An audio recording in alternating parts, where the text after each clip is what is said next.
Gaano kalalim ang kaya mong itagal para sa taong pinili mong mahalin? Ako si Sandy, isang babaeng nangarap lang ng payak na buhay. Handang talikuran ang yaman at pangalan para lang mapatunayan na ang tunay na pag-ibig ay wala sa kinangang ginto, kundi nasa tapat na puso. Ngunit paano kung ang taong pinagkatiwalaan mo ay siya ring dudurog sa iyong pagkatao sa harap ng maraming tao? Sa isang iglap, ang pangako ng pangmamahal ay naging sampal ng katotohanan. Isang sulyap ng pag-asa, naging barya ng pangungutya. Pinagkaitan ako ng dangal itinaboy na parang pulubi at tinapakan ang tanging alaala na iniwan ng aking ina. Hindi nila alam. Sa likod ng lumang bag na hinahamak nila, naroon ang isang lihim na yayanig sa kanilang mundo. Dahil ang babaeng marunong magtiis ay ang babaeng mas masakit lumaban kapag ang dangal na ang nakataya. Ito ang kwento ng pagtataksil ng nakatagong yaman at ng isang anak na babangon para bawiin ang pamanang hindi kailanman matitumbasan ng pera. Sino ka ba para hawakan ng bag na yan? Security? Palabasin niyo nga ang pulubing ito. Ang matinis na boses ni Bianca ay umalingaw-ngaw sa loob ng marangyang butik ng La Estrella. Halos lahat ng mata ng mga customer na naroon ay nabaling kay Sandy.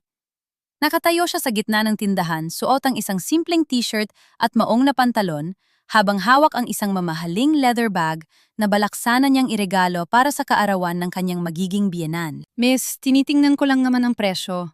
Mahinahong sagot ni Sandy, pilit na pinapakalma ang kanyang sarili. Gusto ko sanang bilhin ito para sa birthday ni Mommy Elena. Isang mapang-uyat na tawa ang kumawala sa mga labi ni Bianca. Mommy Elena?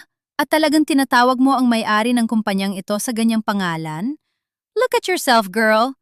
Amoy palengke ka at mukhang hindi ka pa nakakaligo. Ang bag na hawak mo ay nagkakahalaga ng 200,000 piso. Kahit yata ibenta mo ang buong buhay mo, hindi mo mababayaran kahit ang strap niyan. Lumapit ang store manager na si Gina. Ang mukha ay puno rin ng pandidiri. Miss, please leave. Nakakaabala ka sa aming VIP guests. Ang La Estrella ay para lamang sa mga taong may class, hindi para sa mga taong ligaw na katulad mo. Pero, akmang magsasalita pa si Sandy nang biglang bumukas lalo ang pinto ng butik. Pumasok si Adrian. Ang lalaking mahal na mahal ni Sandy, ang lalaking pinagkatiwalaan niya ng kanyang puso at pangarap. Kasama nito ang kanyang ina na si Elena. Nanlaki ang mga mata ni Sandy. Akala niya ay ito na ang pagkakataon para ipagtanggol siya ng kanyang fiancé. Adrian, tawag ni Sandy, ang tinig ay puno ng pag-asa. Mabuti at nandito ka. Sinasabi ko sa kanila na fiancé mo ako pero ayaw nalang maniwala. Tumigil ang mundo ni Sandy nang makitang malamig at walang emosyong tingin ni Adrian.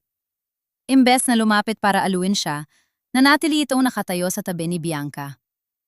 Hinawakan ni Bianca ang braso ni Adrian at nagpa-cute rito. Babe, do you know this woman?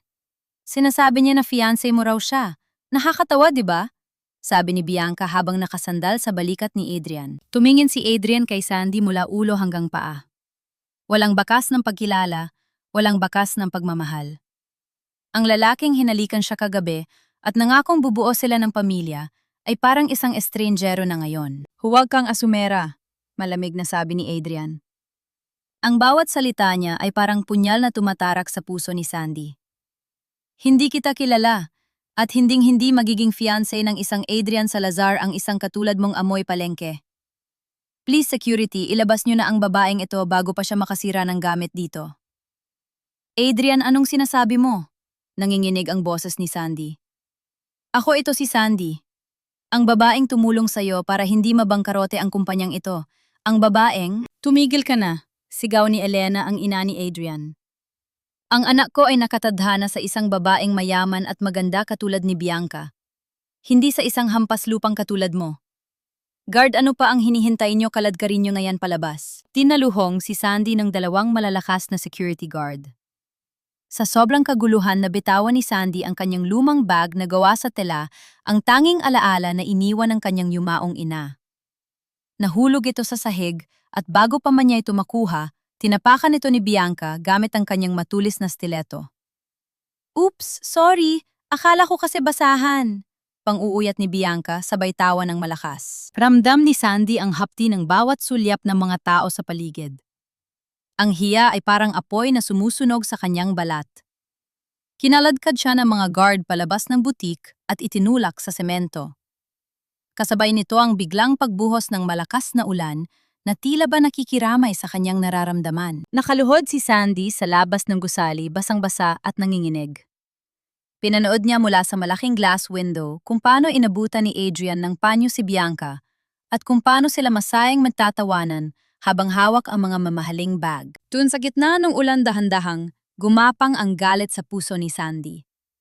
Ang sakit na naramdaman niya ay napalitan ng isang matinding desisyon. Inabot niya ang kanyang basang-basang tela na bag, ang bag na naglalaman ng mga orihinal na disenyo na ninakaw ni Adrian para pasikatin ang La Estrella. Hindi alam ni Adrian na ang babaeng itinaboy niya ay ang babaeng nagmamay-ari ng lupang kinatatayuan ng kanyang butik. Hindi niya alam na ang pulubing kinamuhian niya ay ang kaisa-isang tagapagmana ng pamilya Vergara, ang pinakamayamang pamilya sa industriya ng real estate. Pinunasan ni Sandy ang kanyang mga luha at tumayo ng tuwid. Kahit basang-basa ang kanyang damit, ang kanyang mga mata ay naglalayab na sa determinasyon. Kinuha ni Sandy ang kanyang cellphone mula sa bulsa. May isang numero siyang tinawagan na matagal na niyang hindi kinakausap. "Dad, it's me, Alessandra," sabi niya sa malamig na tinig. "Tapos na ang laro. Gusto ko nang bawian ang lahat ng ibinigay ko sa kanila. Simulan natin sa La Estrella." Binaba ni Sandy ang telepono at muling tumingin sa loob ng butik. Nakita niya si Adrian na nakatingin sa labas, tila nagtataka kung bakit hindi pa umaalis ang babaeng itinulak niya. Sa unang pagkakataon, hindi iyak ang pinakita ni Sandy, kundi isang mapait na ngiti. "Adrian, hindi mo lang ako itinaboy ngayon," bulong ni Sandy sa gitna ng dagundong ng kulog. "Itinapon mo rin ang huling pagkakataon mo na manatiling nakatayo." Sa ilalim ng ulan, ang simpleng si Sandy Santos ay namatay na. At ang magbabalik ay si Alessandra Vergara, ang babaeng sisiguro na bawat patak ng luha niya ay babayaran ni Adrian ng buo kasama ang interes. Basang-basa ang mga lumang semento ng inuupahang apartment ni Sandy. Ang bawat patak ng ulan sa bubong na yari sa yero ay tila sumasabay sa pintig ng kanyang pusong durog na durog. Pagpasok niya sa maliit at madilim na silid, hindi niya muna binuksan ang ilaw. Hinayaan niyang balutin siya ng kadiliman habang yakap-yakap ang basang tela na bag ng kanyang ina. Dito sa apat na sulok ng silid na ito binuo nila ni Adrian ang mga pangarap na akala niya ay totoo. Naalala pa ni Sandy ang gabing umiiyak si Adrian sa kanyang balikat dahil malulugi na ang La Estrella. "Sandy, kapag nawala ang kumpanyang ito, wala na rin ang kinabukasan natin," sabi ni Adrian noon habang nakaluhod sa kanyang harapan. Dahil sa sobrang pagmamahal, ginamit ni Sandy ang tanging alas na meron siya. Tinawagan niya ang kanyang ama, ang bilyonaryong si Roberto Vergara, at nagmakaawa. "Dad, please, i-invest mo ang 10 milyong piso sa La Estrella. Pero wag mong sasabihin na galing sa akin.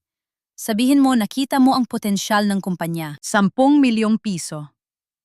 Iyon ang linyang nagdugtong sa hininga ng kumpanya ni Adrian. Iyon ang perang nagbigay kay Adrian ng kapangyarihan na bumili ng mga mamahaling sasakyan, magsuot ng mga designer suits, at maging kilala sa mundo ng fashion. Akala ni Sandy ang tagumpay ni Adrian ay tagumpay din nilang dalawa. Ngunit ngayong gabi, na-realize niya na ang perang ibinigay niya ang siya ring bumili ng kutsilyong itinarak ni Adrian sa kanyang likod. Biglang umilaw ang cellphone ni Sandy sa ibabaw ng mesa. Ang pangalang lumabas sa screen ay ang lalaking katatapos lang siyang itaboy na parang basura Adrian. Huminga ng malalim si Sandy bago sinagot ang tawag. Hindi siya nagsalita. Hinayaan niyang ang katahimikan ang maging unang tugon. "Sandy, Sandy, nandiyan ka ba?" Ang boses ni Adrian ay hindi na katulad ng kanina sa butik. Wala na ang lamig at bagsik. Ngayon, tila ba puno ito ng pag-aalala, isang peking pag-aalala na kabisadong-kabisado na ni Sandy. "Bakit ka tumatawag, Adrian?" Malamig na tanong ni Sandy. "Honey, please makinig ka muna. Alam kong galit ka at may karapatan ka. Pero kailangan mong intindihin ang sitwasyon ko kanina sa butik. Nandun si Bianca at ang pamilya niya ang pinaka-importanteng investor natin ngayon. Kapag nalaman nilang may girlfriend akong, katulad mo baka bawiin nilang puhunan." Napapikit si Sandy sa tindi ng kapalya ng muka ng lalaking ito. "Katulad ko, anong ibig mong sabihin, Adrian?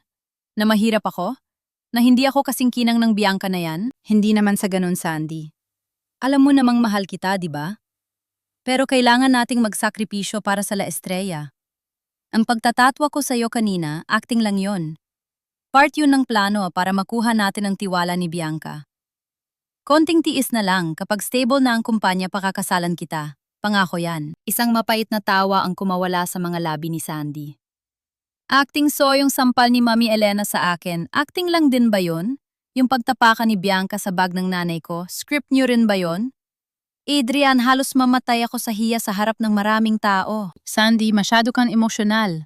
Bumaba ang tono ni Adrian. Tila ba siya pa ang biktima?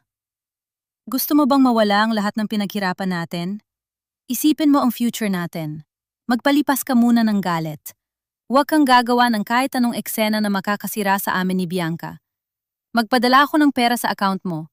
Bukas, bumili ka ng magandang damit at mag-spa ka. Sige na, kailangan ko nang bumalik sa dinner. I love you, honey. Pinatayan siya ni Adrian ng telpono bago pa man siya makasagot. Nanatelay nakatitik si Sandy sa screen ng kanyang cellphone. Doon niya napatunayan na hindi lang pala traidor si Adrian, isa rin siyang napakahusay na manggaganso. Gagamitin siya nito hanggang sa huling patak ng kanyang pasensya habang nagpapakasarap ito sa piling ng ibang babae gamit ang pera ng mga Vergara. Hindi makapaghintay si Sandy hanggang bukas. Kahit masama ang pakiramdam, kinuha niya ang kanyang jacket at lumabas. Kailangan niyang marinig ang katotohanan mula sa kabilang panig. Kumunta siya sa mansyon ng mga Salazar, ang bahay na nabili ni Adrian gamit ang komisyon mula sa investment ng kanyang ama.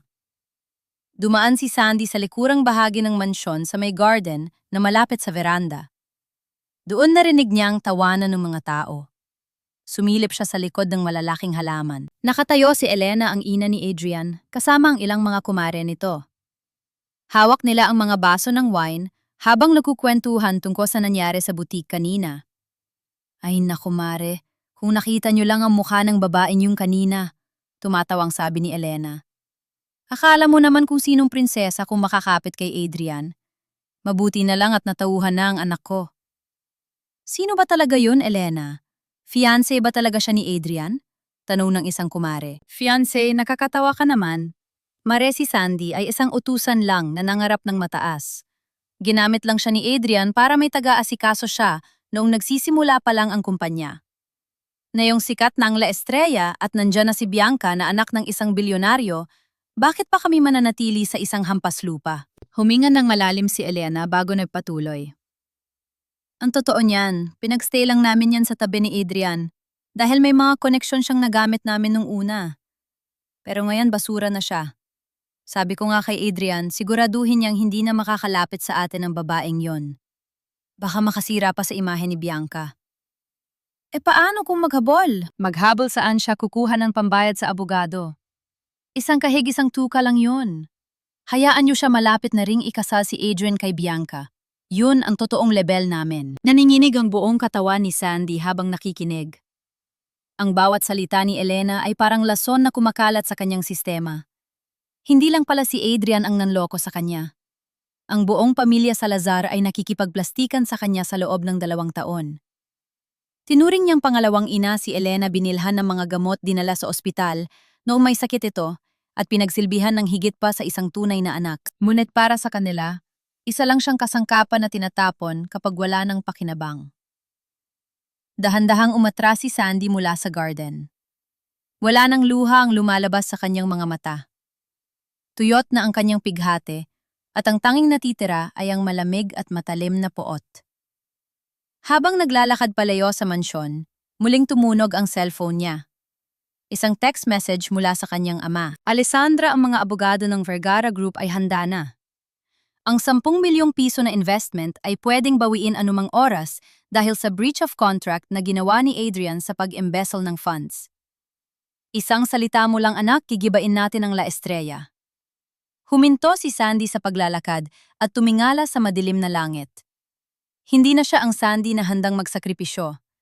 Nayon siya na si Alessandra Vergara, ang babaeng kukuha ng lahat ng ipinahiram niya kasama ang dangal na tinapakan nila. Nagreply siya sa kanyang ama. Huwag muna, Dad. Huwag nating tapusin agad ang palabas. Gusto ko silang makitang umakyat sa pinakamataas na tuktok ng kanilang kayabangan bago ko sila itulak pababa sa bangin ng kahirapan. Tumingin siya sa mansyon ng mga Salazar sa huling pagkakataon. Adrian, Mami Elena, enjoy niyo muna ang huling gabi ng inyong karangyaan. Dahil bukas, sisiguraduhin kong ang tanging matitira sa inyo ay ang maskara ng katapatan na suot nyo. Kinaumagahan pumasok si Sandy sa kanyang maliit na opisina sa isang lumang gusali sa Makati. Sa labas siya ay kilala bilang si Sandy Santos, isang freelance marketing consultant. Pero sa loob ng kanyang bag, naroon ang kanyang tunay na sandata, ang lumang kwaderno ng kanyang ina na puno ng mga orihinal na disenyo ng mga gown at barong na yare sa pinakamagandang sutla. Habang nagtitimpla ng kape bumungat sa kanyang social media feed ang isang video na mabilis na nagba-viral.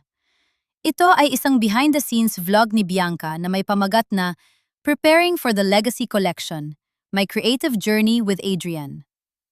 Nanigas si Sandy habang pinapanood ang video. Ipinapakita roon si Bianca na may hawak na lapis tila ba nagdo-drawing habang nasa tabi niya si Adrian na nakangiti at tila humahanga. I wanted this collection to represent my soul, Martang sabi ni Bianca sa camera. The Legacy Collection is my tribute to timeless Filipino beauty. Adrian and I worked day and night to perfect these patterns. Nang ipakita sa camera ang mga sketch na ginawa ni Bianca, halos mabitawan ni Sandy ang kanyang tasa. Ang mga kurba ng disenyo, ang paraan ng paghabi ng mga bulaklak sa tela, at ang kakaibang estilo ng neckline, lahat ng iyon ay pamilyar. Mabilis na binuksan ni Sandy ang kanyang bag at inilabas ang kwaderno ng kanyang ina.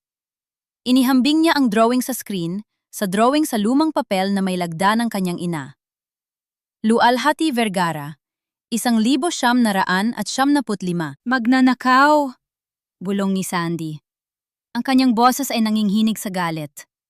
Mga magnanakaw! Hindi lang pala ang puso niya ang ninakaw ni Adrian.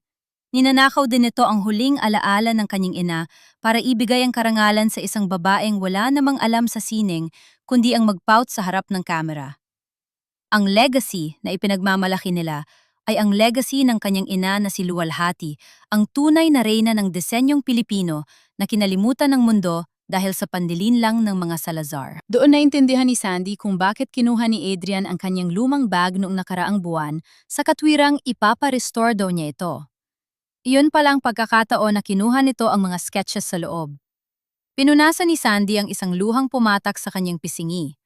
Ngunit hindi ito luha ng pighati, kundi luha ng isang anak na handang pumatay para sa danggal ng kanyang magulang. Hindi niyo lang ako niloko, Adrian. Nilapastangan niyo rin ang nanay ko. At yan ang hinding-hindi ko mapapatawad. Umupo si Sandy sa harap ng kanyang computer. Binuksan niya ang isang encrypted na file na tanging siya at ang kanyang ama lang ang may access. Bilang kinatawan ng Vergara Investments ang kumpanyang magligtas sa La Estrella, may kapangyarihan si Sandy na makita ang bawat sentimong pumapasok at lumalabas sa kumpanya. Nagsimula siyang mag-audit. Hinanap niya ang mga liquidation reports ni Adrian sa nakaraang 3 buwan.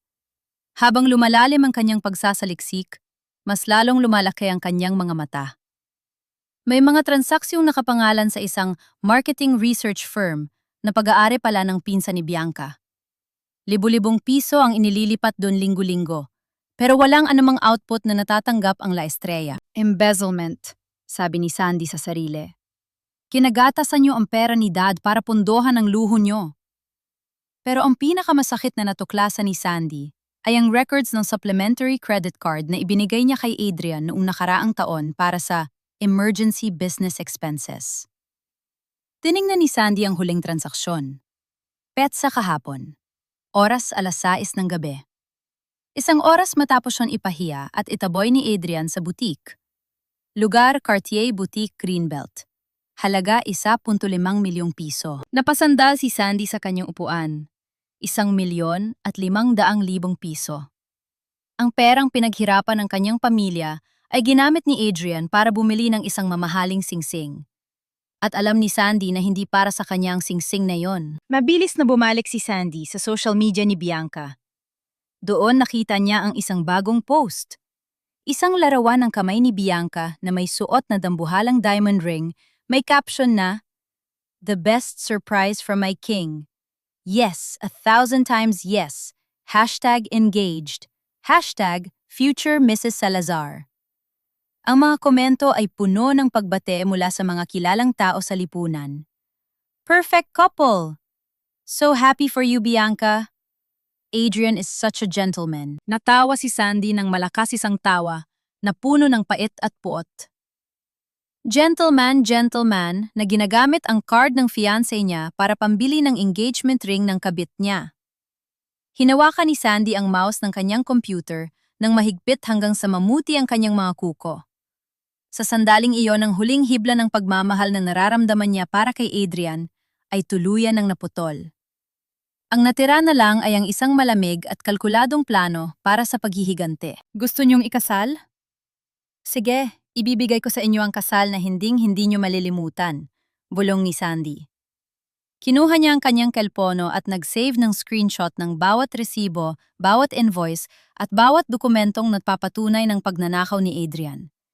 Sinave rin niya ang video ni Bianca na nagpapakita ng mga ninakaw na disenyo ng kanyang ina. Bago siya umalis ng opisina, tiningnan ni Sandy ang litrato ng kanyang ina sa loob ng kanyang kwaderno. Naipasensya na po kung hinayaan kong tapakan nila ang pangalan mo.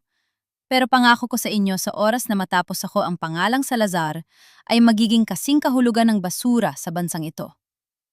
Saktong paglabas niya ng gusali, tumunog ang kanyang cellphone. Isang text mula kay Adrian. Honey, pasensya na hindi ako makakatawag tonight. Sobrang busy sa office para sa launching ng Legacy Collection. I'm doing this for our future. I love you. Napangisi si Sandy. Nag-reply siya ng maikli at matamis. It's okay, Adrian.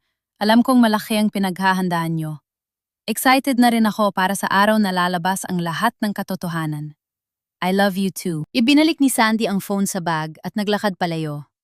Ang bawat hakbang niya ay puno ng kumpiyansa. Hindi na siya ang biktima.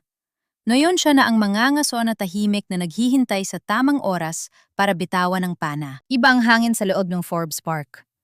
Dito ang katahimikan ay hindi tanda ng kahirapan, kundi ng natataasang pader at dambuhalang yaman. Pagpasok ng lumang taxi na sinasakyan ni Sandy sa gate ng mansyon ng mga Vergara, agad siyang sinalubong ng mga security guard. Sa sandaling makita nila ang mukha ni Sandy, mabilis silang sumaludo at binuksan ang malaking bakal na pinto. Welcome home, Ma'am Alessandra, bati ng head security. Tumango lang si Sandy. Pagbaba niya ng sasakyan, bumungad sa kanya ang kanyang ama si Roberto Vergara na naghihintay sa veranda. Ang kanyang ama ay mukhang masigla, pero ang kanyang mga mata ay puno ng pag-aalala para sa kaisa-isang anak. Alessandra, tawag ni Roberto habang niyayakap ang anak ng mahigpit. Napanood ko ang report ng mga tauhan ko tungkol sa nangyari sa butik kahapon. Sabihin mo lang ang gusto mo, anak. Sa isang tawag ko lang, magiging abo ang pangalang Salazar sa industriyang ito. Humiwalay si Sandy sa yakap at ngumiti ng mapait. Huwag muna, Dad. Kung sisirain natin sila agad gamit ang pera mo, magmumukha lang silang biktima. Gusto ko silang panuorin na mawalan ng lahat sa paraang sila mismo ang gumawa. Pumasok sila sa loob ng mansyon sa opisina ni Roberto na puno ng mga alaala ni luwalhati ang yumaong ina ni Sandy. Tumingin si Sandy sa isang malaking painting ng kanyang ina na suot ang isang napakagandang terno. Dad, binibisita ko kayo dahil may gusto akong itanong, panimula ni Sandy.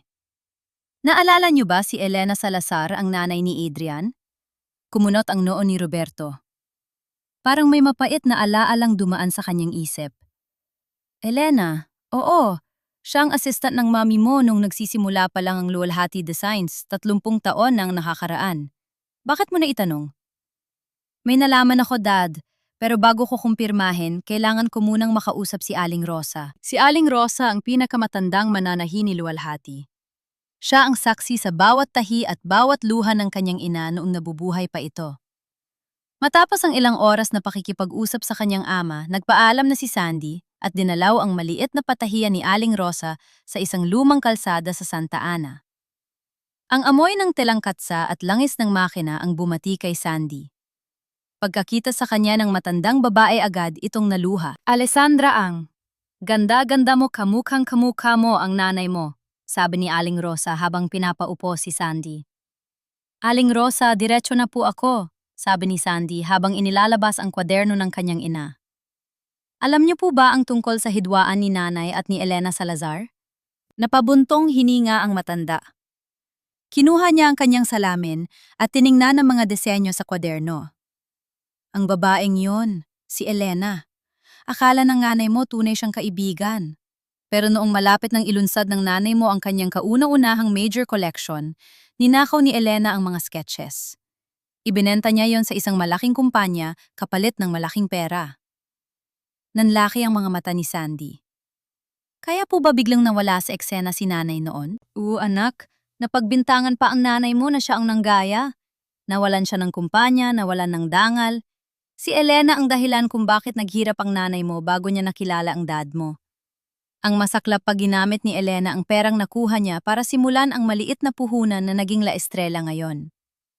Tumigil ang pagtibay ng puso ni Sandy. Isang madilim na katotohanan ang nabuo sa kanyang isip.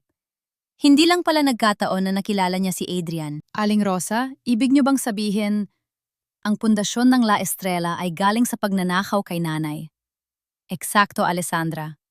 At nung nalaman ni Elena na ikaw ang anak ni Luwalhati, sigurado akong natakot siya.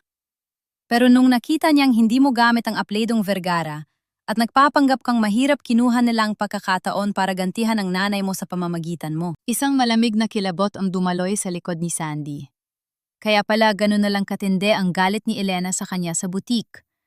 Hindi lang yon dahil sa tingin niya ay mahirap si Sandy. Galit siya dahil si Sandy ang buhay na paalala ng kanyang kasalanan. At si Adrian.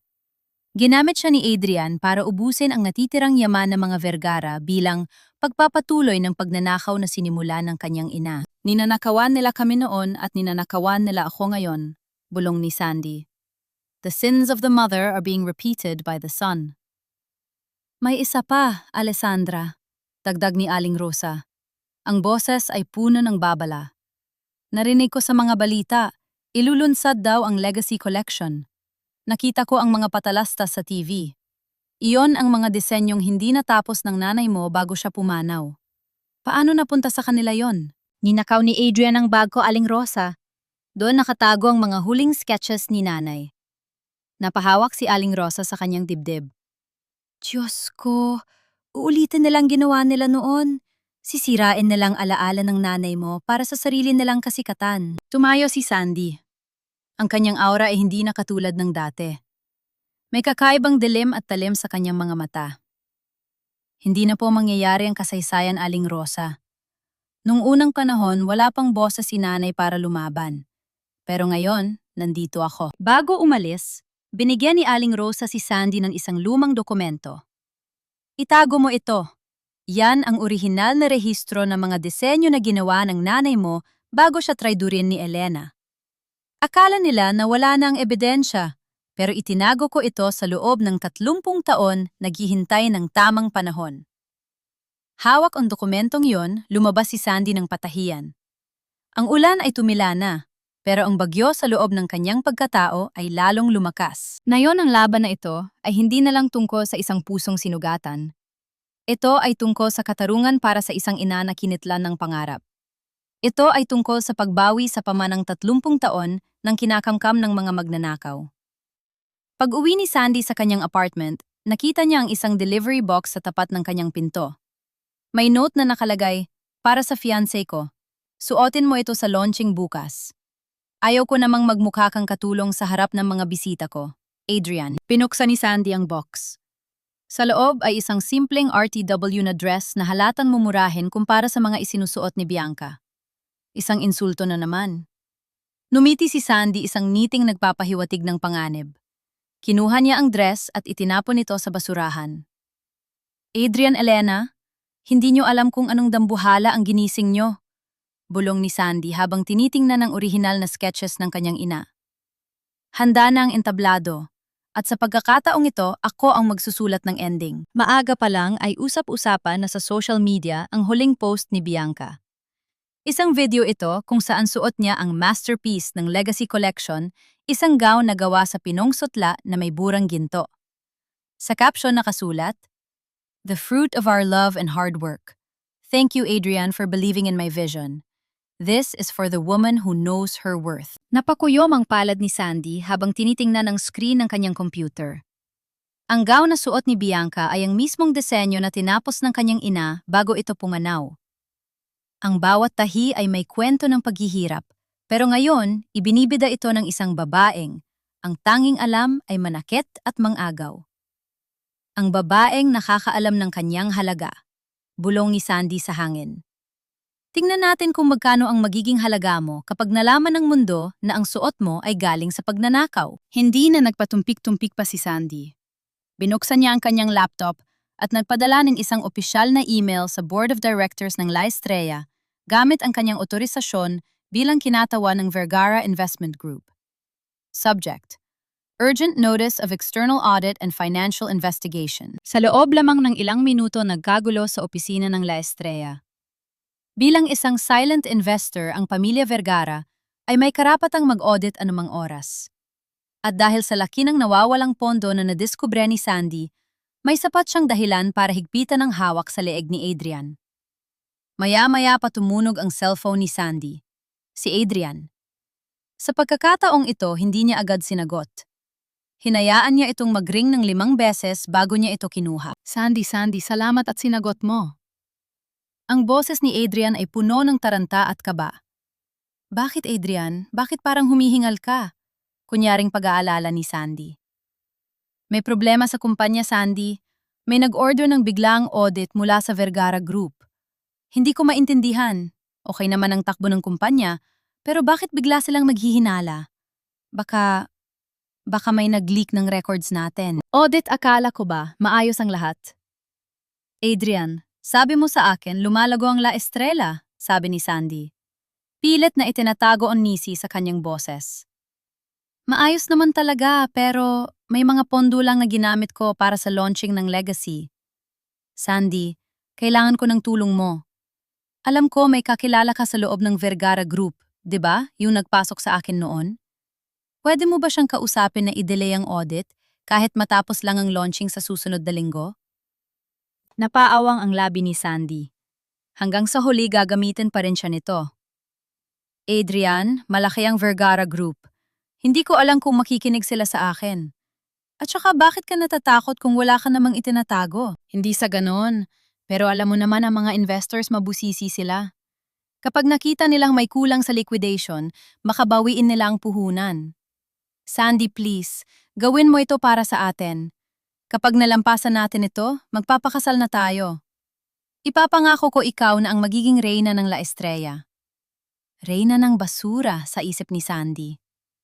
Sige Adrian, susubukan ko. Pero wala akong maipapangako. Salamat, honey. Kakausapin ko rin si Mommy. Baka may kakilala rin siya. I love you, Sandy. I'll call you later. Pagkababa ng telepono agad na nakatanggap si Sandy ng mensahe mula sa kanyang ama. Isang video clip ito mula sa CCTV ng isang mamahaling restaurant. Nakita niya roon si Adrian, si Elena at si Bianca na nagdiriwang. Huwag kang mag-alala, Bianca, sabi ni Elena sa video habang humihigop ng wine. Ang audit na yan ay pakitang tao lang ng mga Vergara. Siguradong maayos yan ni Adrian.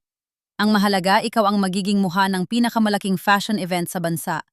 At ang babaeng yun, hayaan mo lang siyang umasa na tutulungan niya tayo. Pagkatapos ng lahat ng ito, tuluyan na natin siyang itatapon. I can't wait, tita, sagot ni Bianca habang nakasandal kay Adrian. I'm tired of seeing her face. She's like a stain on our perfect life. Natawa si Adrian at hinalikan ang kamay ni Bianca. Soon, babe, soon. Pinatay ni Sandy ang video. Ang bawat salita nila ay parang gasolina na nagpaliyab sa kanyang galit. Pero sa halip na sumigaw, lalo siyang naging kalmado. Kinuha niya ang kanyang gamit at pumunta sa isang lihim na pakikipagtagpo. Sa isang sikat na coffee shop, naghihintay ang isang lalaking nakasuot ng salamin at may hawak na makapal na folder. Siya si Attorney Mateo, isang batang abogado na kilala sa pagiging matapang at tapat. Mama Alessandra, bati ni Mateo. Nakuha ko na ang lahat ng kailangan nyo. Bukod sa embezzlement, nakita ko rin na ang mga disenyo ilulunsad nila ay walang kaukulang pirma mula sa original designer. Isang malinaw na kaso ng intellectual property theft. Salamat, Mateo, sabi ni Sandy. Gusto ko ihanda mo ang lahat ng papeles, pero huwag mo munang isasampa. Gusto kong mangyari ito sa gabi ng launching. Gusto kong doon sila arestuhin sa harap ng lahat ng media, sa harap ng lahat ng taong niloloko nila. Naintindihan ko, ma'am. Pero may isa pang problema. May balita akong nakarating na balak ni Adrian na isisi ang lahat ng kakulangan sa pondo sa isang sacrificial lamb. At ayon sa aking source, ikaw ang balak nilang ituro na nagnakaw ng pera bilang consultant. Napangiti si Sandy. Isang matalim at nakakatakot na ngiti. Talaga balak nilang ako ang gawing biktima. Sige, hayaan natin silang magplano. Hindi nila alam ang ahas na inaalagaan nila sa damo ay hindi lang basta ahas, kundi isang dragon na handang sunugin ang lahat. Bumalik si Sandy sa kanyang apartment at dun niya nadatna ng isang pangyayari na lalong nagpatigas sa kanyang puso. Ang pinto ng kanyang apartment ay bukas at ang loob ay tila dinaanan ng bagyo. Nagkalat ang kanyang mga damit, sira-sira ang kanyang mga gamit. At sa gitna ng silid, nakita niya ang litrato ng kanyang ina punit-punit at may nakasulat na pulang tinta. "Stay away from Adrian, you filthy trash." Alam ni Sandy kung sino ang gumawa nito, si Bianca. Ang pagiging desperada nito ay nagsisimula na.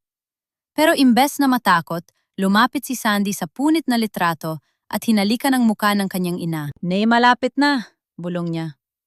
"Ang mga taong sumira sa buhay mo at pilit na sumisira sa akin, sisiguraduhin kong sa semento sila pupulutin." Biglang tumunog ang alarm sa kanyang cellphone. Isang notification mula sa security system ng La Estrella na palihim niyang na-access. Isang malaking transaksyon ang kasalukuyang nagaganap. 50 milyong piso ang inililipat mula sa main account ng kumpanya patungo sa isang offshore account sa pangalan ni Bianca. "Huli kayo," sabi ni Sandy. "Ngayon, wala na kayong kawala." Huminga ng malalim si Sandy habang nakatingin sa wasak niyang apartment.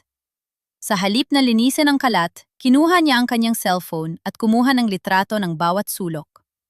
Pagkatapos pinahid niya ang kanyang mukha para magmukhang galing sa pag-iyak. Ito na ang oras para simulan ang kanyang counter move. Tinawagan niya si Adrian. Adrian?"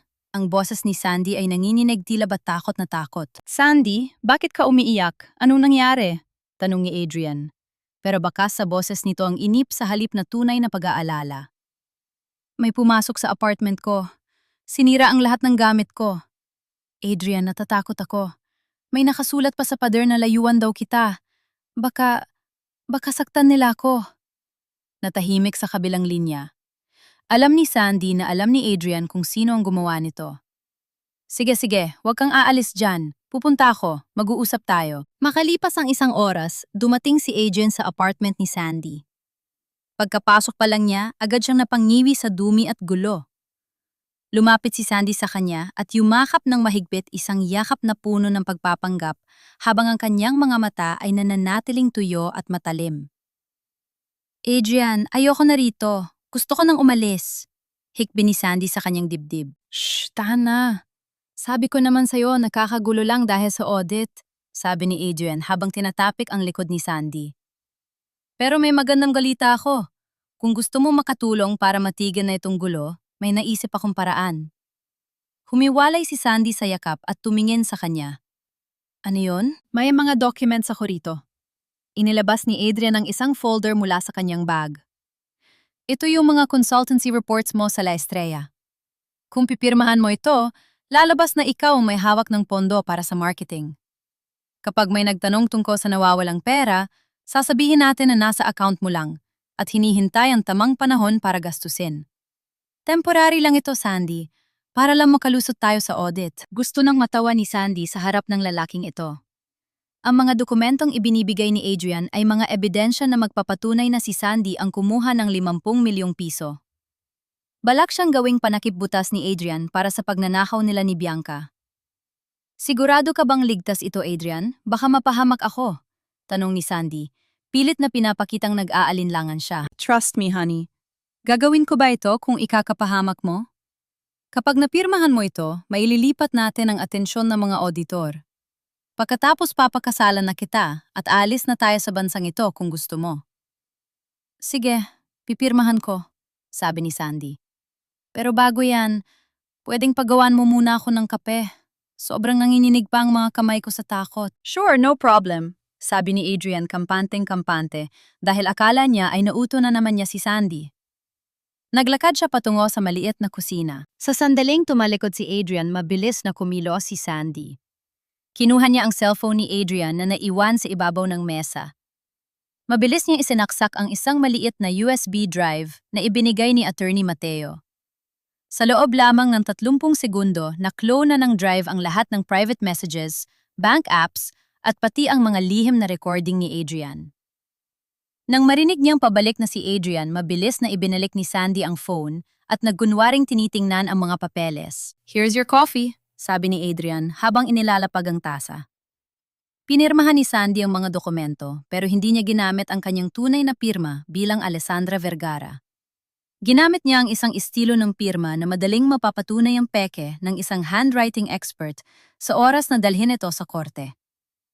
"Salamat, Sandy. Sobrang laki ng tulong mo sa akin," sabi ni Adrian sabay halik sa ni Sandy.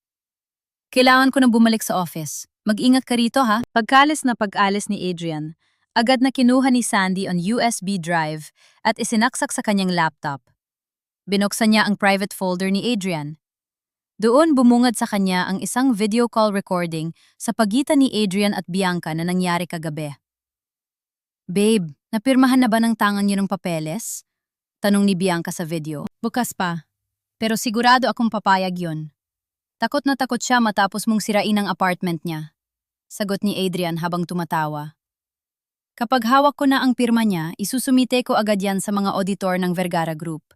Sila na ang bahalang magpakulong sa kanya. Tayo diretso na tayo sa Paris pagkatapos ng launching." "I love it. Ang galing mo talaga, Adrian. Let that trash rot in jail habang tayo ay nagpapakasaya sa pera ng mga Vergara." Isang malamig na ngiti ang sumilip sa mga labi ni Sandy. Pinanood niya ang video ng paulit-ulit. Hindi niya maramdaman ang sakit. Ang tanging nararamdaman niya ay ang excitement para sa mangyayari sa gabi ng gala. Tinawagan ni Sandy si Attorney Mateo. "Mateo, hawak ko na ang huling peraso ng puzzle.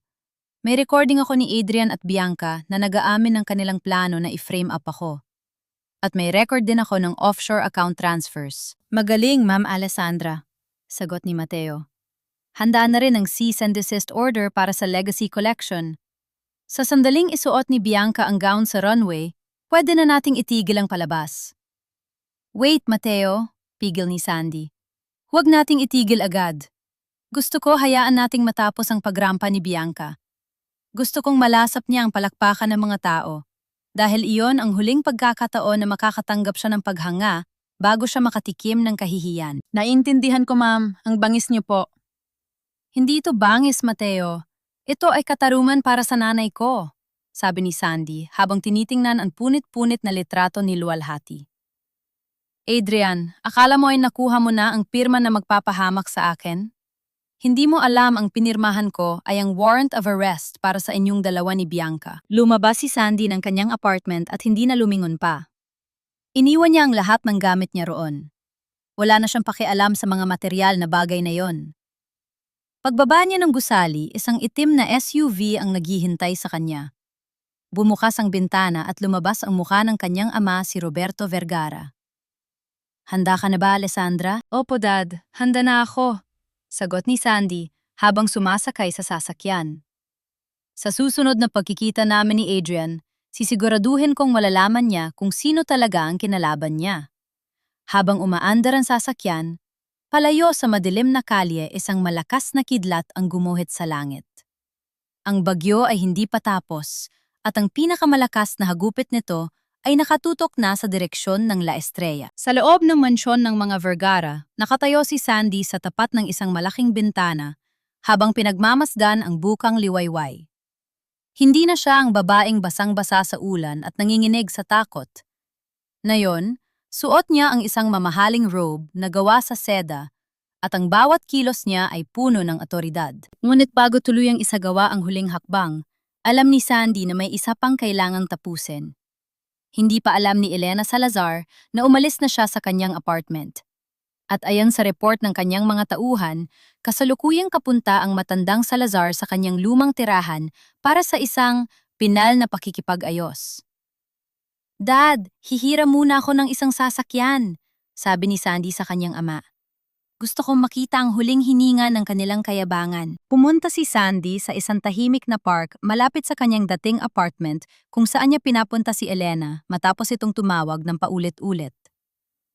Dumating si Elena na suot ang kanyang pinakamagarbong alahas tila ba, ipinapakita ang layo ng agwat nila sa isa't isa. Sa wakas sumipot ka rin, bungad ni Elena habang nagtatakip ng ilong gamit ang panyo tila ba diring-diri sa paligid. Mabuti naman at natauhan ka na, Sandy. Alam mo, naaawa rin naman ako sa'yo. Bata ka pa, maganda ka naman sana kung aayusan. Kaya narito ako para tulungan ka. Tulungan, Mami Elena, o tulungan ang sarili niyo? Mahina hong tanong ni Sandy. Huwag mo na akong tawaging Mami. Hindi tayo magkadugo, asik ng matanda. Inilabas ni Elena ang isang makapal na sobre at isang dokumento mula sa kanyang Hermes bag. Narito ang 500,000 piso. Malaking pera na ito para sa isang katulad mo. Ang kailangan mo lang gawin ay pirmahan itong waiver and quit claim. Tiningnan ni Sandy ang papel. Nakasulat doon na wala siyang karapatang humabol kay Adrian, wala siyang kinalaman sa La Estrella, at nangangako siyang hindi kailanman magpapakita o lalapit sa pamilya Salazar at kay Bianca. Isinusuko mo na ang anak mo sa akin kapalit ng pera? Tanong ni Sandy, ang boses ay walang emosyon. Anak ko, matagal na siyang wala sa'yo, Sandy. Kasal na lang ang kulang sa kanila ni Bianca. Itong perang ito ay pabaon ko sa'yo para makapagsimula ka ng bagong buhay sa probinsya. Huwag ka nang maging sakim. Maswerte ka pa nga at binabayaran kita. Dahil kung tutuusin, pwede ka naming ipakulong.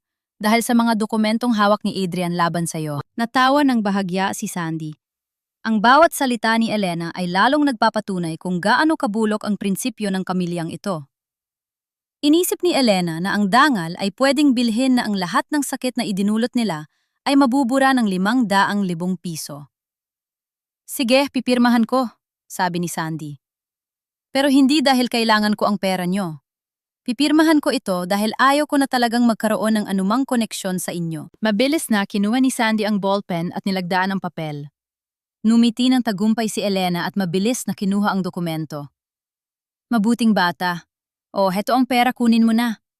Inihagis ni Elena ang sobre sa mesa.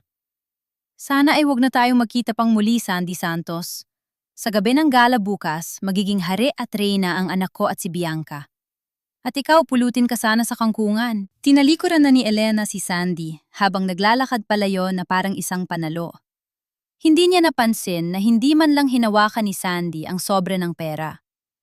Sa halip, kinuha ni Sandy ang kanyang cellphone at tinawagan si Attorney Mateo. Mateo, hawak na nilang pinirmahan kong quit claim, sabi ni Sandy. Isipin nila na nanalo na sila. Hayaan mo silang magpakasaya sa huling 24 na oras. Handa na po ang lahat, Ma'am Alessandra. Ano po ang utos nyo? Tumingin si Sandy sa direksyon ng boutique ng La Estrella na matatanaw mula sa park. Kausapin mo ang Bureau of Customs at ang Intellectual Property Office. Ipakita mo ang mga orihinal na rehistro ni nanay. I want an immediate injunction. Siguraduhin mong hindi makakalabas ng bodega ang kahit isang gown para sa collection bukas ng walang pahintulot ko. Masusunod po. At Mateo, may isa pa. Dagdag ni Sandy. Gusto kong i-freeze ang lahat ng corporate accounts ng La Estrella dahil sa kaso ng embezzlement. Ngayong oras na ito, gusto kong hindi makapaglabas ng kahit isang sentimo si Adrian para sa mga suppliers ng gala. Gagawin ko po agad, ma'am. Pagkababa ng telepono, huminga ng malalim si Sandy. Nararamdaman na niya ang bigat ng katarungang paparating. Kanina sa pagpirma niya sa quitclaim, tuluyan na niyang tinapos ang pagiging biktima. Ang Sandy Santos na nangarap ng simpleng buhay ay pumanaw na kasabay ng huling pirma sa papel na iyon. Bumalik si Sandy sa mansyon at nadatnan niya ang kanyang ama na may kausap sa telepono. Yes, make sure every major media outlet is there. We want the world to see the rise of the true legacy of Lualhati Vergara, sabi ni Roberto bago ibaba ang phone. Tumingin siya kay Sandy. Alessandra, handa na ang gown mo. Hindi ito galing sa kahit sinong sikat na designer. Ito ay ang mismong terno na tinahi ni Aling Rosa, gamit ang mga huling tela na itinago ng mami mo. Pumasok si Sandy sa silid at nakita ang isang napakagandang Filipiniana gown. Puti ang kulay nito, simbolo ng bagong simula, Pero may mga burda ng gintong sinulid na tila mga pakpak ng isang ibon na muling lumilipad. Adrian? Elena? Bianca? Bulong ni Sandy habang hinahawakan ng tela. Inisip niyo na ang dangal ko ay nagkakahalaga lang ng 500,000 piso? Bukas malalaman niyo kung gaano kamahal ang singil kapag katarungan na ang naniningil. Biglang tumunog ang kanyang cellphone. Isang notification mula sa bank system. Sinubukan ni Adrian na mag-withdraw ng 10 milyong piso para sa pambayad sa venue ng gala, pero ang status ay napangisi si Sandy. Ito na ang simula ng pagguho ng kanilang tour ng kayabangan. Habang nagkakagulo sina Adrian sa paghahanap ng pondo, si Sandy naman ay mahinahong naghahanda para sa kanyang muling pagsilang. Sa pagitan ng dangal at pera, pinili ni Sandy ang katarungan. At bukas ang bawat sentimong ninakaw nila ay babawiin niya kasama ang interes ng bawat luhang pumatak sa kanyang mga mata. Habang nakakagulo sa loob ng opisina ng La Estrella, dahil sa biglaang pag-freeze ng kanilang mga account, si Sandy naman ay nakaupo sa isang tahimik na sulok ng isang maliit na karinderya sa tapat ng korte. Simple lang ang suot niya, isang malaking salamin at banda na sapat na para hindi siya agad makilala ng sinumang makakakita sa kanya sa balita. Maya-maya pa dumating si Attorney Mateo.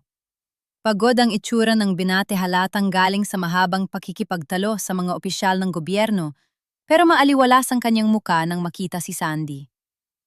Ma'am? O mas sanay ka ba sa Sandy? Tanong ni Mateo habang umuupo sa tapat niya. Sandy na lang, Mateo.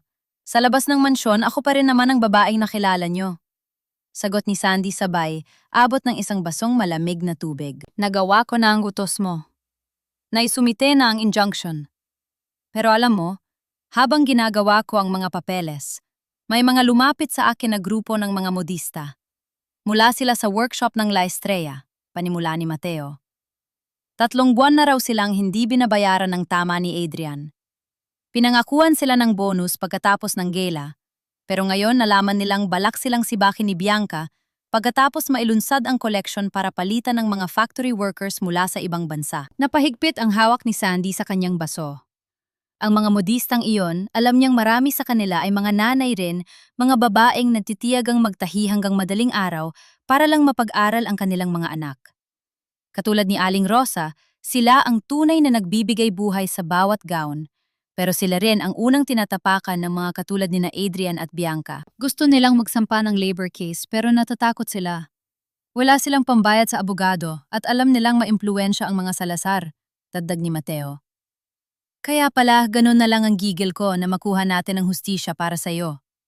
Dahil hindi lang ikaw ang biktima rito, Sandy. Ang buong pundasyon ng kumpanyang yon ay nakatayo sa pawis at luha ng mga taong hindi nila pinapahalagahan. Tulungan mo sila, Mateo, mabilis nang sabi ni Sandy. Lahat ng gastusin sa kaso ako ang bahala. Huwag mo sasabihin na galing sa akin. Sabihin mo may anonymous donor na naniniwala sa kanilang laban. Napangiti si Mateo. Alam mo nang una, kitang-makita sa opisina, akala ko isa ka lang mayamang anak na gusto maghiganti sa ex-boyfriend. Pero mali ako. May puso ka para sa mga maliliit na tao. Bihira yan sa mga taong galing sa Forbes Park. Galing din ako sa ibaba, Mateo. Bago nalaman ng mundo na ako ay isang Vergara, naging Sandy Santos muna ako na naglalakad sa ilalim ng ulan. Sagot ni Sandy. Inilabas ni Sandy mula sa kanyang bag ang mga sketches ng kanyang ina para ipakita kay Mateo ang ilang detalye na kailangan sa injunction. Habang tinitingnan ni Mateo ang mga disenyo, unti-unting nanlaki ang kanyang mga mata. Hinawakan niya ang isang pahina kung saan may guhit ng isang eleganteng butterfly-sleeved terno na may kakaibang burda ng sampagita sa laylayan. Sandali, bulong ni Mateo. Itong estilo na ito, itong paraan ng pagguhit ng mga bulaklak, pamilyar ito sa akin. Bakit, Mateo? Ang lola ko, isa siyang modista sa malaking patahian sa Maynila noong dekada 90. Palagi niyang ikinukwento sa akin ang tungkol sa isang taga-disenyo na tinatawag nilang The Queen of Silk. Sabi niya ang babaeng yun lang ang nakakagawa ng ganitong klaseng burda na tila ba humihinga ang mga bulaklak sa tela. Pero biglang nawala ang reynang yun. Sabi ng lola ko, ninakawan daw siya ng kanyang assistant at siniraan. Tumingin si Mateo kay Sandy, ang kanyang boses ay puno ng pagkamangha. Ang Queen of Silk na yon, Siya ba ang mami mo, si Luwalhati Vergara? Tumango si Sandy, ramdam ang pamamasa ng kanyang mga mata. Siya nga, Mateo, at ang assistant na nagnakaw sa kanya, siya ang nanay ni Adrian, si Elena Salazar. Napahampas sa mesa si Mateo, hindi makapaniwala. Diyos ko, kaya pala. Kaya pala ganito katindi ang galit nila sa'yo. Ikaw ang buhay na patunay ng kanilang krimen. Sandy, ang mga disenyong ito ay hindi lang basta sining. Ito ay ebidensya ng isang dekadang panlilinlang. Iyon ang dahilan kung bakit hindi ko pwedeng hayaang matuloy ang gala ng ganoon lang, Mateo. Hindi ko pwedeng hayaang ang pangalan ni Bianca ang may lagay sa mga gawang ito. It's a violation of my mother's soul. Huwag kang mag-alala, determinadong sabi ni Mateo. Ngayon, mas lalo akong gaganahan na tapusin ang kasong ito. Hindi lang ito para sa iyo, kundi para sa lola ko, para sa mga modistang niloko nila, at para sa mami mo. Habang nag-uusap sila, biglang tumunog ang cellphone ni Mateo. Isang tawag mula sa sheriff's office. Hello, Opo? Ano, sinubukan nilang itago ang mga gowns? Nagbago ang ekspresyon ni Mateo. Sige, bantayan niyo ang bawat labasan ng bodega. Walang dapat makalabas. Humarap si Mateo kay Sandy. Sinubukan ni na Adrian na ilabas ng palihim ang mga gowns sa bodega ng La Estrella para dalhin sa venue ng gala. Mukhang naramdaman na nilang may injunction tayong inihanda. Pero huli na sila. Nakalok na ang bodega at may mga pulis na sa labas. Napanghiti si Sandy. Isang malamig at kalkuladong ngiti. Akala nila ay madadaan nila sa palusot ang batas. Hindi nila alam ang batas na mismo ang humaharang sa kanila. Sa kabilang banda sa loob ng kanyang opisina, narinig ni Sandy sa kanyang hidden bug ang pagsigaw ni Adrian. Anong hindi ma-access ang account magbayad kayo? Kailangan nating makuha ang mga gowns na yan. Bukas na ang gala. Sigaw ni Adrian sa telepono. Sir, frozen po ang lahat ng accounts nyo. Pati ang credit cards nyo declined. Sagot ng boses sa kabilang linya. Hindi maaari, Mommy. Mommy, kailangan natin ng pera. Ang Vergara Group, mukhang tinatraidor tayo. Narinig ni Sandy ang pag-iyak ni Bianca sa background. Adrian, ang mga social media followers ko, naghihintay sila. Kapag hindi natuloy ang gala, masisira ang career ko. Gawin mo ang lahat. Pinatay ni Sandy ang monitoring app sa kanyang phone. Sapat na ang narinig niya. Ang kanilang desperasyon ay musika sa kanyang mga tainga. Mateo, tawag ni Sandy. Ihanda mo na ang huling dokumento. Bukas sa gabi ng gala, hindi lang injunction ang dala natin. Dala natin ang buong katotohanan. Tumingin si Sandy sa labas ng karinderya. Ang langit ay unti-unti nang dumidilim hudyat ng huling gabi bago ang pinakamalaking paghuhukom sa buhay ng mga Salazar. Ang reyna ng sutla ay magbabalik at sa pagkakataong ito, wala nang assistant na makakapagnakaw ng kanyang korona. Sa loob ng opisina ng La Estrella, ang hangin ay naging kasing bigat ng tingga. Nagkalat ang mga papeles sa sahig at ang amoy ng sigarilyo ay humahalo sa amoy ng kaba. Hindi na magkamayaw si Adrian sa pagsagot sa mga tawag mula sa mga suppliers ng venue catering at lights and sounds. Sir Adrian, kailangan po namin ng full payment bago mag-alas 5 ng hapon. Kundi ay hindi namin bubuksan ang ballroom. Sigaw ng isang supplier sa kabilang linya. Sinabi ko na sa inyo, may glitch lang sa bangko. Darating ang pera, huwag kayong mainipin. Sigaw ni Adrian bago ibagsak ang telepono. Ang kanyang mga mata ay naniningkit sa galit at puyat. Ang kintab ng kanyang dating maayos na buhok ay napalitan ng gulo at pawis. Adrian, anong gagawin natin? Umiiyak na tanong ni Bianca habang nakaupo sa sofa hawak ang kanyang ulo. Ang mga media outlets, ang mga influencers, lahat sila ay papunta na sa venue at ang mga gowns nakalok pa rin sa bodega, sabi ng mga guards. May utos daw mula sa korte. Tumahimik ka, Bianca. Nag-iisip ako. Singhal ni Adrian. Humarap siya kay Elena na kanina pa pabalik-balik sa paglalakad. Mommy, nasaan ang mga kaibigan mo? Hindi ba't sabi mo ay marami kang koneksyon sa Vergara Group? Bakit hindi sila sumasagot? Hindi ko alam, Adrian. Lahat sila ay biglang hindi makontakt. Sagot ni Elena. Ang boses ay nanginginig din.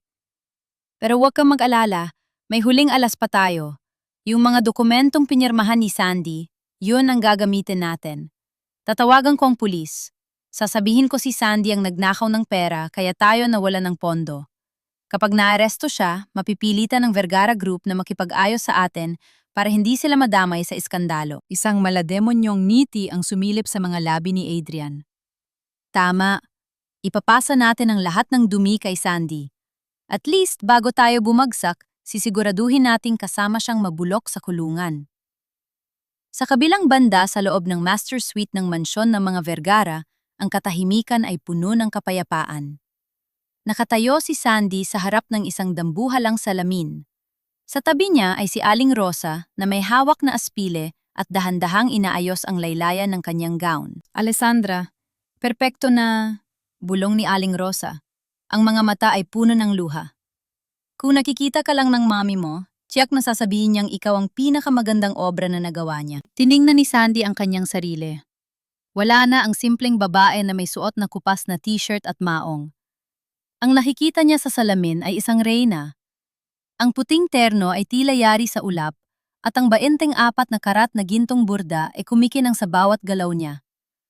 Ang kanyang buhok ay nakaayos sa isang eleganteng chinyon at ang kanyang mukha ay nilagyan ng makeup na hindi para magtago, kundi para magpakita ng tapang. Ito na ang huling gabi na titingin ako sa salamin bilang isang biktima, Aling Rosa, sabi ni Sandy.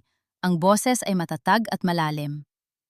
Mula rito ang makikita na nila ay ang babaeng sisiguro na wala ng ibang modista o anak na aapihin ng mga Salazar. Pumasok si Roberto Vergara, sa silid suot ang kanyang taksido.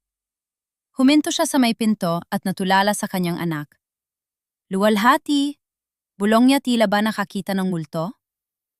Lumapit siya kay Sandy at hinawakan ang kanyang mga kamay. Ready na ang convoy, Alessandra. Ang buong bansa ay naghihintay sa Legacy Collection. Pero hindi nila alam ang totoong legacy ay ikaw. Salamat, Dad. Salamat sa pagtitiwala sa akin, sagot ni Sandy. Bago sila lumabas, biglang tumunog ang personal cellphone ni Sandy. Ang numerong tanging si Adrian lang ang nakakaalam. Sinagot niya ito at inilagay sa loudspeaker. Sandy, Sandy, nasaan ka ng babae ka? Ang boses ni Adrian ay puno ng pait at pang-uuyat. Narinig ko, wala ka na raw sa apartment mo. Tumakas ka ba dahil alam mong ikukulong kita? Huwag kang mag-alala, nahanap ko na ang paraan para matuloy ang gala. At ikaw, inihanda ko na ang selda mo. Napangiti si Sandy, isang ngiting hindi nakikita ni Adrian, pero ramdam sa lamig ng kanyang boses. Talaga, Adrian? Akala ko ba ay busy ka sa paghahanda para sa iyong trono? O at dahil mabait ako, gusto kitang anyayahan. Tumawa si Adrian, isang tawang puno ng kayabangan sa gitna ng desperasyon. Pumunta ka sa venue mamaya. Gusto kitang makitang nakatayo sa labas, basang-basa ulit sa ulan kung kailangan, habang pinapanood mo kaming maging hari at reyna ni Bianca. Gusto kong makita mo kung paano ko gagamitin ang lahat ng kinuha ko sa'yo para maging pinakamayaman sa industriyang ito. Huwag kang mawawala ha. Manood ka kung paano maging matagumpay ang isang lalaking itinaboy, ang isang katulad mong housemaid. Pupunta ako, Adrian. Pangako yan, mahinahong sagot ni Sandy. Sisiguraduhin kong sa harapang bahagi ako makaupo para kitang-kita ko ang bawat detalye ng iyong tagumpay. Mabuti. See you there, loser, sabi ni Adrian bago ibagsak ang telepono. Pinatay ni Sandy ang cellphone at ibinigay ito kay Mateo na kakapasok lang. Mateo, narinig mo yon? Ay record mo ang call log na yan. Idagdag mo sa kaso ng harassment at intimidation. Recorded na po, Ma'am Alessandra, sagot ni Mateo. Nakaset na rin ang light sa venue. Ang mga media partners natin ay nasa pwesto na. Ang mga modistang tinulungan nyo ay nasa backstage na rin handang magsalita sa sandaling ibigay nyo ang go signal. Huminga ng malalim si Sandy. Kinuha niya ang maliit na kwaderno ng kanyang ina at inilagay sa loob ng kanyang clutch bag. Ito ang kanyang agimat. Ito ang kanyang lakas. Dad Mateo, Aling Rosa, tayo na, sabi ni Sandy. Habang naglalakad si Sandy palabas ng mansyon, ang bawat hakbang niya ay tila isang tambol ng paparating na digmaan. Ang gabi ay madilim, pero sa kalsada patungo sa grand ballroom ng kumpanya, ang mga ilaw ay nagdiningning na parang mga bituin na handang sumaksi sa isang paghuhukom. Hindi alam ni Adrian na ang imbitasyon na ibinigay niya kay Sandy ay ang mismong susi na magbubukas ng pinto ng kanyang impyerno. Hindi niya alam na ang babaeng tinawag niyang loser at housemaid ay ang kaisa-isang tao na may-ari ng bawat hibla ng telang ipinagmamalaki niya. Ang huling paghahanda ay tapos na. Ang mga tauhan ay nasa pwesto na. At ang reyna? Ang reyna ay handa ng bawiin ang kanyang kaharian. Adrian? Bulong ni Sandy habang nakatingin sa malayo. Sabi mo, manood ako kung paano ka maging matagumpay. Pero ang totoo, anyayahan kitang manood kung paano gumuho ang iyong mundo sa isang kisap mata. Kumukutitap ang mga dambuhalang chandelier sa loob ng Grand Ballroom ng Manila Diamond Hotel. Ang amoy ng mamahaling pabango at ang tunog ng mga kubyertos na yari sa pilak ay punong-puno ng karanyaan. Narito ang mga pinakasikat na tao sa bansa, mga politiko, mga artista, at ang mga dambuhala sa industriya ng fashion. Lahat sila ay nagtipon para sa iisang dahilan ang paglulunsad ng Legacy Collection ng La Estrella. Sa likod ng entablado pawis na pawis si Adrian. Kahit naka-designer suit siya, hindi maitatago ang panginginig ng kanyang mga kamay. Sa huling sandali, nagawa nilang pakiusapan ang ilang gwardiya sa bodega gamit ang mga huling alahas ni Elena para mailabas ang mga gowns. Akala niya ay nalusutan na niya ang batas. Adrian, ayusin mo ang mukha mo, utos ni Elena habang hinihigpitan ang kwelyo ng anak. Narito na ang mga Vergara. Nakita ko ang sasakyan nila sa labas. Ito na ang gabi natin. Kapag natapos ito, wala na silang magagawa, kundi ang kilalanin tayo bilang mga hari ng fashion. I know, Mommy, pero kinakabahan ako. Bakit wala pa si Sandy? Sabi niya ay pupunta siya. Bulong ni Adrian. Hayaan mo ang babaeng yun. Baka natakot na at nagtago sa kung saang lungga. Sagot ni Elena sabay tulak sa anak patungong stage. Nagsimula ang musika, isang engrandeng orkestra na nagbibigay ng hudyat sa simula ng palabas. Ang mga ilaw ay tumutok sa runway. Isa-isang lumabas ang mga modelo, suot ang mga gowns na yari sa pinakamagandang sutla. Ang madla ay napapalakpak. Ang bawat disenyo ay tila isang tula na isinulat sa tela.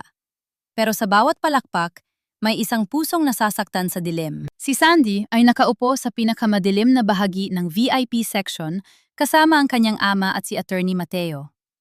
Suot niya ang kanyang puting terno, pero nakabalot siya sa isang itim na silk shawl para hindi muna makilala. Pinanood niya ang mga disenyong pinaghirapan ng kanyang ina na nilalapastangan sa ilalim ng pangalan ng iba. Tingnan mo sila, Dad, bulong ni Sandy. Ang kapal ng mukha nilang ngumiti habang suot ng mga modelo ang nakaw na sining. Hayaan mo silang magpakasaya, Alessandra.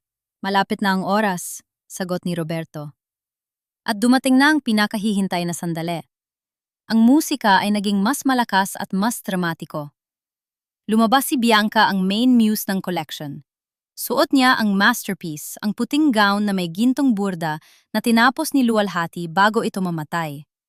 Ang ganda ni Bianca ay nakakasilaw, pero ang kanyang mukha ay puno ng kayabangan habang nagpo-pose sa dulo ng runway. Lumabas si Adrian sa entablado at tumayo sa tabi ni Bianca. Kinuha niya ang microphone, ang kanyang boses ay umaalingaungaw sa buong ballroom. Ladies and gentlemen, welcome to the birth of a new era. Panimula ni Adrian, ang kanyang mukha ay punong-puno ng peking emosyon. Ang Legacy Collection ay hindi lang basta mga damit. Ito ang simbolo ng aming pagmamahalan ni Bianca. Ito ang bunga ng aming mga pangarap at sakripisyo. Ang bawat tahi rito ay galing sa aming imahinasyon at dedikasyon para sa sining ng Pilipinas. Napuno ng malakas na palakpakan ng buong silid. May mga tumayo pa para bigyan sila ng standing ovation. Sa sandaling yon, naramdaman ni Adrian na siya na ang pinakamakapangyarihang lalaki sa mundo. Tumingin siya sa direksyon kung saan niya inaasahang naroon si Sandy para ipakita ang kanyang tagumpay. Gusto ko ring pasalamatan ang aming mga investors. Patuloy ni Adrian habang nakatingin sa table ng mga Vergara. Dahil sa inyong tiwala, narito kami ngayon. At sa aking fiancé Bianca, ikaw ang aking muse, ang aking reyna. Hinalikan ni Adrian si Bianca sa harap ng lahat. Ang mga flash ng kamera ay tila mga bituin na sumasabog sa paligid nila. Ito na ang rurok ng kanilang kasikatan. Ito na ang sandali na akala nila ay wala nang makakapigil sa kanila. Ngunit biglang namatay ang lahat ng ilaw. Ang ballroom ay nabalot ng kabit-kabit na katahimikan. Maririnig ang mga bulungan ng pagtataka mula sa mga bisita. Anong nangyayari? Lights tech team, ayusin niyo ang ilaw. Sigaw ni Adrian sa microphone, pero wala itong tunog. Ang audio system ay patay na rin. Pagkalipas ng ilang segundo ang dambuhalang screen sa likod ng entablado na dapat ay magpapakita ng logo ng La Estrella at ang pangalan ni na Adrian at Bianca ay biglang umilaw. Pero hindi logo ang lumabas. Isang video ang nagsimulang mag-play. Ito ay isang CCTV footage mula sa loob ng opisina ni Adrian. Ang resolution ay malinaw na malinaw. Nakita ng lahat si Adrian at Bianca na nagtatawanan habang hawak ang mga sketches ng Legacy Collection. Ang tanga talaga ni Sandy, sabi ng boses ni Adrian sa video na umaalingaw na ngayon sa buong ballroom dahil sa backup speakers na kontrolado ni Mateo. Akala niya ay mahal ko siya. Hindi niya alam, kinuha ko lang ang mga sketches ng nanay niya para sumikat tayo. Bianca babe, ikaw ang magiging mukha ng collection na ito. Si Sandy, hayaan natin siyang mabulok sa hirap. Naniga si Adrian sa gitna ng entablado. Ang kanyang muka na kanina ay punong-puno ng kayabangan ay naging kasing puti ng papel. Si Bianca naman ay napabitaw sa kanyang pagkakapose, ang kanyang mga kamay ay nanginginig habang nakatakip sa kanyang bibig. Hindi pa natatapos ang video. Nag-shift ito sa isa pang eksena ang recording ng pag-uusap ni Adrian at Bianca tungkol sa pag-embezzle ng 50 milyong piso at ang plano nilang i-frame up si Sandy. Kapag hawak ko na ang pirma niya, isusumit ko agad yan sa mga auditor. Sila na ang bahalang magpakulong kay Sandy habang tayo ay nagpapakasaya sa Paris, sabi ni Adrian sa screen. Ang buong ballroom ay naging kasing tahimik ng sementeryo. Ang mga bisita ay nakatingin sa screen ng may pandidire at gulat. Ang media ay nagsimulang mag-record ng mas mabilis ang mga flashes ng kamera ay hindi na para sa paghanga, kundi para sa isang malaking iskandalo. Hindi yan totoo. Fake ang video na yan. Patain niyo yan, sigaw ni Adrian. Pero wala nang nakikinig sa kanya. Dahan-dahang tumayo si Sandy mula sa kanyang upuan. Inalis niya ang itim na shawl at lumantad ang kanyang puting terno na kumikinang sa dilim. Naglakad siya patungo sa gitna ng runway. Ang bawat hakbang niya ay puno ng dignidad. Ang mga spotlight na kanina ay nakatutok kina Adrian at Bianca ay biglang lumipat at tumutok kay Sandy.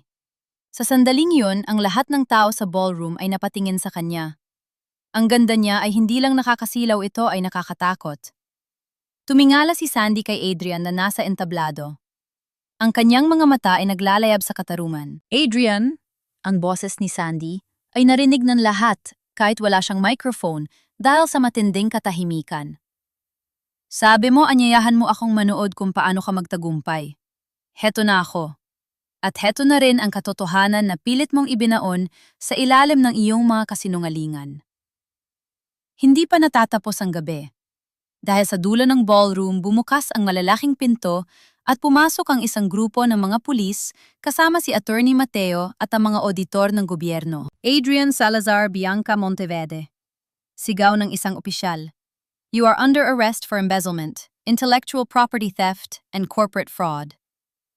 Ang gabi ng katotohanan ay nagsisimula pa lang. At sa harap ng buong bansa, ang tour ng kayabangan ni Adrian ay nagsimula ng gumuho. Nayanig ang buong grand ballroom. Ang mga flash ng kamera na kanina ay kumikislap para sa paghanga ay tila naging mga kidlat na humuhusga kina Adrian at Bianca.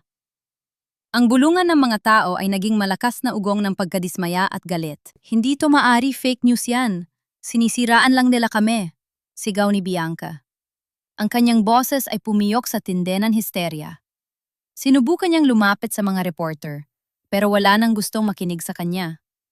Ang kanyang masterpiece na gown ay tila naging isang kulungan na sumasakal sa kanya. Adrian, gawin mo ang paraan. Sabihin mo sa kanila na hindi yan totoo. Sigaw naman ni Elena, na mabilis na umakyat sa stage, ang kanyang mukha ay punong-puno ng takot. Ngunit si Adrian ay nanatiling estatwa. Nakatingin lang siya kay Sandy na dahan-dahang lumalapit sa entablado. Ang bawat hakbang ni Sandy ay tila tunog ng haton ng kamatayan para sa kanyang karera.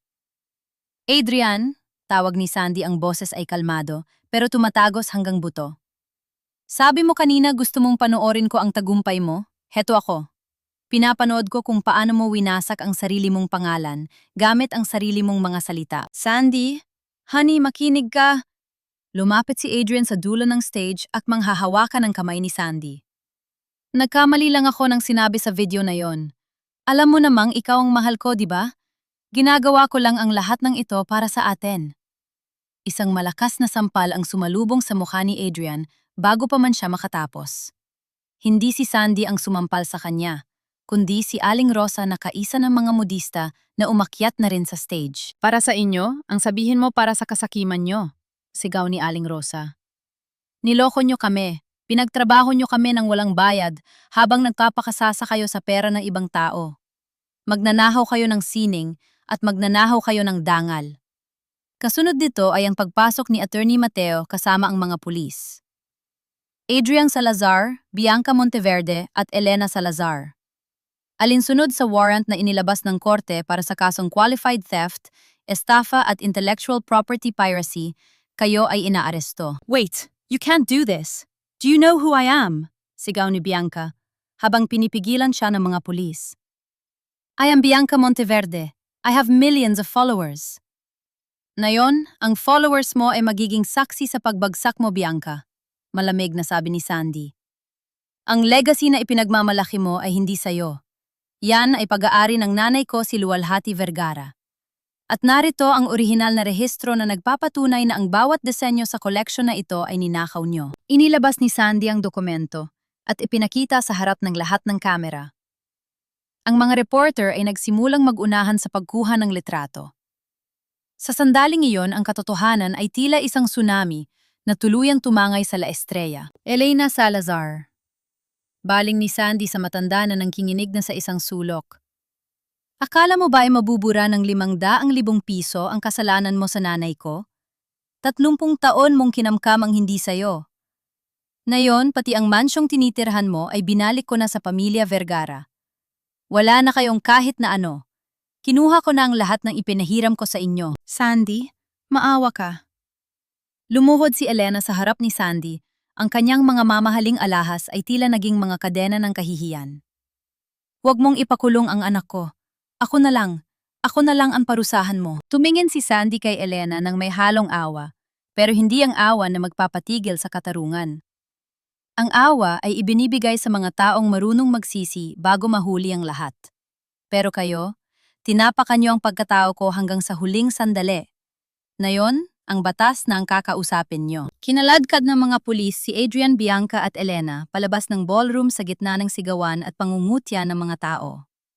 Ang mga flash ng kamera ay patuloy na sumusunod sa kanila hanggang sa labas ito ang kanilang huling walk sa runway ng lipunan.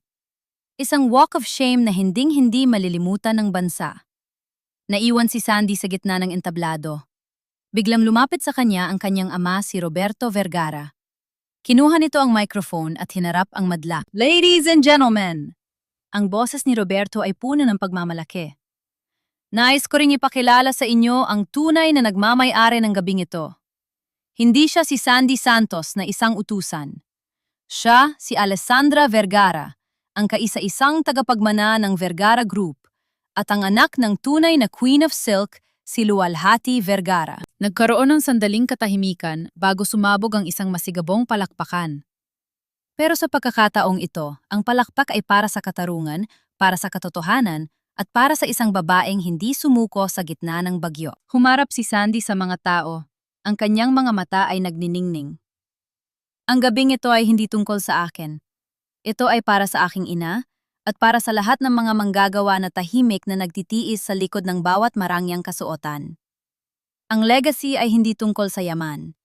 Ito ay tungkol sa danggal na kailanman ay hindi nyo pwedeng manakaw. Sa dulo ng ballroom, nakita ni Sandy si Mateo na nakangiti sa kanya. Isang simpleng ngiti na nagpapahiwatig ng paghanga at suporta. Doon naramdaman ni Sandy na sa wakas tapos na ang laban. Ang bagyo ay lumipas na, at ang bahaghari ng kanyang bagong buhay ay nagsisimula ng sumilip. Ang La Estrella ay babagsak, pero ang pamana ng puso ni Luwalhati ay muling nabuhay sa pamamagitan ni Alessandra. Isang buwan matapos ang malaking iskandalo sa Grand Ballroom, ang mga balita sa telebisyon at pahayagan ay unti-unti nang humuhupa. Ngunit ang epekto nito sa buhay ng mga Salazar ay mananatiling marka habang buhay. Sa loob ng kulungan, ang dating kintab na mga designer suits ni Adrian at ang mga mamahaling gown ni Bianca ay napalitan ng kulay kahel na uniforme. Wala na ang mga flash ng kamera, wala na ang mga fans na sumasamba sa kanila. Ang tanging naririnig nila ngayon ay ang kalansing ng rehas at ang bulungan ng ibang mga preso. Si Elena Salazar naman, dahil sa kanyang edad at kalusugan, ay nakapiit sa isang government hospital habang hinihintay ang hatol. Ang mansyon na itinayo niya sa kasinungalingan ay tuluyan ng nabawi ng mga Vergara. Wala siyang kahit isang sentimong natira para pambayad sa abogadong magliligtas sa kanya. Ang lahat ng karanyaan na inuna niya kaysa sa dangal ay naglahong parang bula. Samantala sa loob ng dating head office ng La Estrella, hindi na maririnig ang mga sigawan at pang-iinsulto. Binuksan ni Sandy ang mga bintana para papasukin ang sariwang hangin at ang sikat ng araw. Ang kumpanya ay sumasailalim na sa rebranding. Mula sa pagiging simbolo ng peking karangyaan ito, ay naging Luwalhati Artisans, isang fashion house na nakatuon sa pagtulong sa mga lokal na modista at pagpapanatili ng tradisyonal na paghahabi ng Pilipinas. Ma'am Alessandra, narito na po ang mga bagong samples ng Inabel mula sa Ilocos. Masayang bati ni Aling Rosa. Siya na ngayon ang head of production ng kumpanya. Kasama niya ang mga modistang dati ay inapi ni Adrian na ngayon ay may sapat na sahod at benepisyo. Salamat Aling Rosa. Siguraduhin nating ang bawat tahi ay may kwento ng danggal. Sagot ni Sandy habang nakangiti. Pagkatapos ng trabaho, nagtungo si Sandy sa sementeryo. May dala siyang isang pumpon ng puting sampaguita at ang lumang kwaderno ng kanyang ina. Tahimik ang paligid, tanging ang huni ng mga ibon at ang kaluskos ng mga dahon ang naririnig. Inilapag ni Sandy ang mga bulaklak sa puntod ni Luwalhati Vergara. Nay, binalik ko na ang lahat. Wala namang tatangkang magnakaw ng sining mo. Ang pangalan mo ay muli nang nagminingning sa parang nararapat sa iyo. Huminga ng malalim si Sandy. Nararamdaman niya ang isang uri ng kapayapaan na hindi kailanman mabibili ng kahit anong yaman. Ang paghihiganti ay tapos na at ang natira sa kanyang puso ay hindi poot, kundi ang kagustuang magpatuloy para sa mga taong nagmamahal sa kanya. Sabi ko na nga ba dito kita matatagpuan? Lumingon si Sandy at nakita niya si Mateo na naglalakad patungo sa kanya. Simple lang ang suot ng binat, isang puting polo at maong, pero ang kanyang mga mata ay puno ng katapatan. Mateo, bakit ka napadpad dito? Tanong ni Sandy. Gusto lang kitang samahan. At gusto ko ring magpasalamat sa mami mo, sabi ni Mateo, habang nag-aalay din ng maikling dasal sa harap ng puntod. Dahil kung hindi dahil sa kanyang mga disenyo, hindi ko makikilala ang babaeng pinakamatapang na nakilala ko. Naglakad silang dalawa palabas ng sementeryo, habang ang araw ay unti-unti nang lumulubog, nagbibigay ng ginintuang kulay sa paligid. Mateo, alam mo na kung sino talaga ako? Panimula ni Sandy. Hindi na ako ang Sandy Santos na nakilala mo noon na walang-wala. Ako na ang Alessandra Vergara na may dalang dambuhalang kumpanya at responsibilidad. Hindi ka ba natatakot sa bigat ng mundo ko? Tumigil si Mateo sa paglalakad at humarap kay Sandy. Hinawakan niya ang mga kamay ng dalaga ng may laming. Sandy Alessandra, kahit sino pa ang itawag nila sa'yo, ang nakita ko noon sa ilalim ng ulan ay ang iyong puso. Hindi ako nagmahal sa apelido mo o sa pera ng dad mo. Minahal ko ang babaeng mas piniling maging tapat sa sarili kaysa yumukod sa mga mapang-ape. Sa akin, ikaw lang ang babaeng gusto kong samahan, mayaman man o mahirap. Napanggiti si Sandy, at sa pagkakataong ito, ang kanyang ngiti ay wala ng halong pait. Salamat, Mateo. Salamat sa pagmamahal sa akin nung wala pa akong kahit na ano. At salamat sa pagbibigay sa akin ng pagkakataong mahalin ka habang binubuo mo ang iyong bukas, sagot ni Mateo. Ang kwento ni Sandy ay hindi nagtapos sa isang maranyang kasal o sa pagiging bilyonaryo. Nagtapos ito sa pagbawi ng kanyang sarili. Ang dating tinawag na pulubi at housemaid ay isa ng reyna ng kanyang sariling tadhana.